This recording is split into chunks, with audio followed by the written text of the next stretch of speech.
Hello students, welcome to my channel education challenges.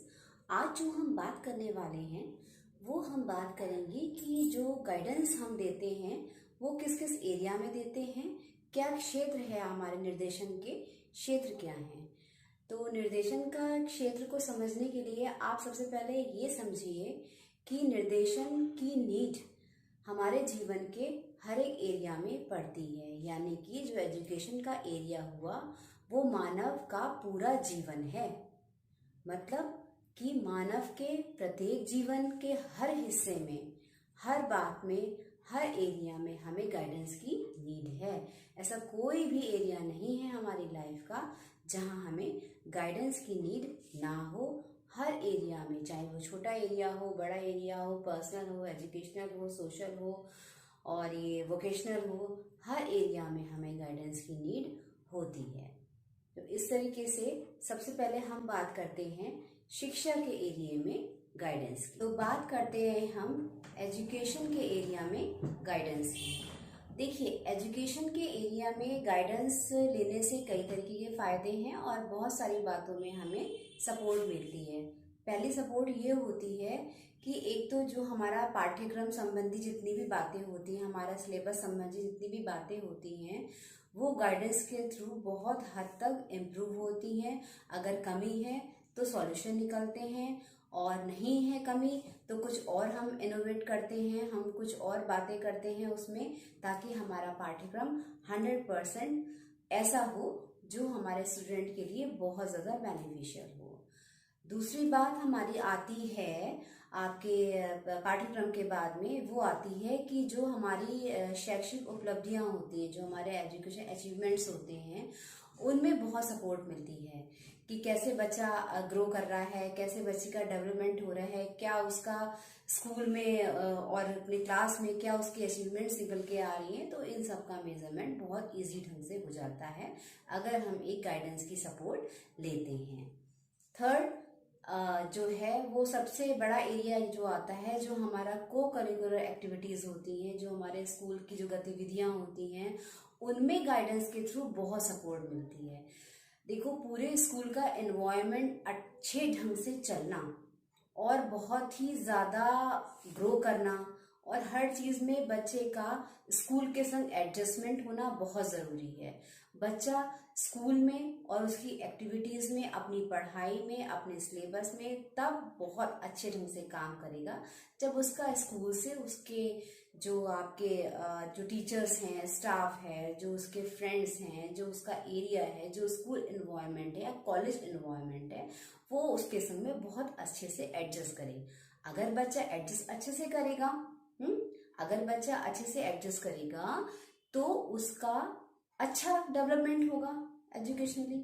और अगर उसका एडजस्टमेंट अच्छा नहीं होगा तो वो इतने अच्छे से डेवलप नहीं कर सकता, वो स्कूल ही नहीं आना चाहेगा।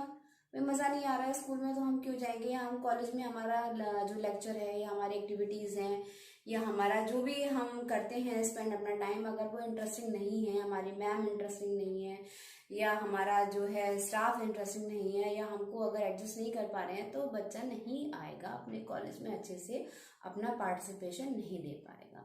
तो अच्छे बच्चों को अच्छा करने के लिए, बच्चों की एक्टिविटीज़ को बढ़ाने के लिए, बच्चों की मनोदशाओं का विकास करने के लिए, बच्चों का पूरा बौद्धिक स्तर का विकास करने के लिए हमें अपने स्कूल के लिए एजुकेशनल गाइडेंस की नीड होती है। और सेकेंड टाइप का जो हमारा गाइडेंस है वो होता है पर्सनल गाइडेंस। पर्सनल गाइडेंस के अंतर्गत हम किसी भी व्यक्ति का, चाहे वो शारीरिक, मानसिक, उसका व्यक्तिगत, उसका वोकेशनल संबंधी, उसका बौद्धिक संबंधी, उसका जो मैरिज लाइफ से संबंधी, सारे एरियाज में हम गाइडेंस देने की कोशिश करते हैं। इस गाइडेंस के जो अंदर है वो पहले तो हम किसी भी व्यक्ति की पूरी जो उसका जीवन का जो बातें हैं उन सब की डिटेल लेते हैं। उसके बाद बहुत ही कायदे के संग गाइडेंस देने की जरूरत होती है। इसमें जो होता है वो मेन बात ये होती है कि जो बच्चा प्लेसमेंट संबंधी जो प्रॉब्लम्स होती हैं, बच्चे का जो है ना वोकेशनल टाइप की जो उसके व्यवसाय संबंधी जो प्रॉब्लम होती है कि वो किस एरिया में जाए, वो कौन से कोर्स करे, उस कोर्स के बाद उसके क्या बेनिफिट्स हैं या उसका आगे उसे क्या फायदा मिलने वाला है, क्या वो उसके लिए बहुत अच्छा है या नहीं है, कितना परसेंट उसके लिए जो है वो नेगेटिव है या पॉजिटिव है, तो वो सब बातों को हम इसके अंतर्गत लेते हैं। मेनली जो होता है इसमें पूरे जो उसकी पर्सनल जो बातें होती हैं उसके प्रति हम गाइडेंस देते हैं, और जो बच्चे के व्यवसाय संबंधी बातें होती हैं कि किस एरिया में बच्चा जाए, पढ़ने के बाद में क्या उसे करना चाहिए, कैसे उसको अपने जीवन को आगे चलाने के लिए क्या क्या बातों की जरूरत होती है, किस टाइप से वो गाइडेंस ले कि उसकी लाइफ सिक्योर हो जाए, तो इन सब बातों को हम जानते हैं।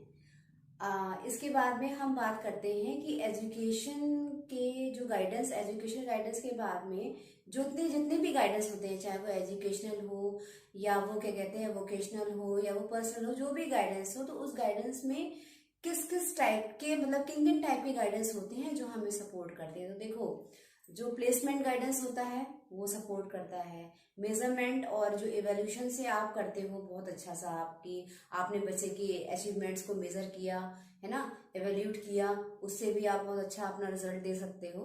तो ये कुछ उपकरण होते हैं जिनके थ्रू हम गाइडेंस दे सकते हैं। तो किसी भी व्यक्ति को गाइडेंस देने में 4 बातें बहुत इंपॉर्टेंट होती हैं। पहला, मेजरमेंट। मेजरमेंट के थ्रू बहुत अच्छे से हम बच्चे की या किसी भी व्यक्ति की गाइडेंस के एरिया को हम बहुत अच्छे ढंग से हम जो है उसको पूरा कर सकते हैं मेजरमेंट के थ्रू। सेकंड जो बात है वो है एडजस्टमेंट। अगर एडजस्टमेंट की फीलिंग है, अगर हम उसे एडजस्टमेंट की बात बताते हैं या एडजस्टमेंट के बारे में उसे बताते हैं कि जितना आप एडजस्ट करोगे उतना अच्छा जाओगे, तो एडजस्टमेंट भी एक बहुत अच्छा एरिया है गाइडेंस को जो है अपनी सही दिशा में ले जाने का। थर्ड है कुछ नवीन परिस्थितियां, मतलब कुछ नए जो है वो कंडीशंस उसके सामने रखो ताकि वो नए कंडीशन में नयापन समझे और उसमें जो है वो आगे बढ़ने की कोशिश करे।